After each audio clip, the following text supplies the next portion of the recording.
వెలగపండు, వెలక్కాయ, English లో would Apple. ఇది పండిన తర్వాత తింటే చాలా టేస్టీగా ఉంటుందండి. పండగపైన పచ్చికాయతో పచ్చడి పెట్టేసుకోవచ్చు. ఇది పండిందా లేదా అని ఎలా తెలుస్తుందంటే మంచి స్మెల్ వస్తుంటుంది. అలాగే పైన ట్యాప్ చేస్తే ఈ విధంగా సౌండ్ వస్తుంది. సౌండ్ రాలేదంటే పచ్చిగా ఉన్నట్టు.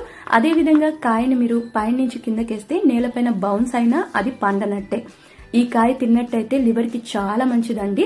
ఇలా పండిన కాయని గట్టిగా కొట్టి ఓపెన్ చేసి చూపిస్తున్నాను చూడండి ఎంత బాగా పండిపోయిందో. పండిన తర్వాత గుజ్జు అయితే ఈజీగా సపరేట్ అయిపోతుంది.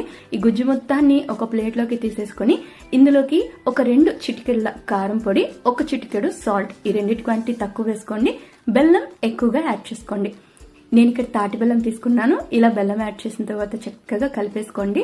ఈ గుజ్జు చాలా టేస్టీగా ఉంటుంది. మీరు ఒక్కసారి టేస్ట్ చేశారనుకోండి, ఇంకెక్కడైనా బయట వెలగపండు కనిపిస్తే చాలు తప్పకుండా ఇంటికి తీసుకొచ్చేసి ఈ విధంగానే ప్రిపేర్ చేసుకుని తింటారు. అంత బాగుంటుంది. సో తప్పకుండా ట్రై చేసేయండి.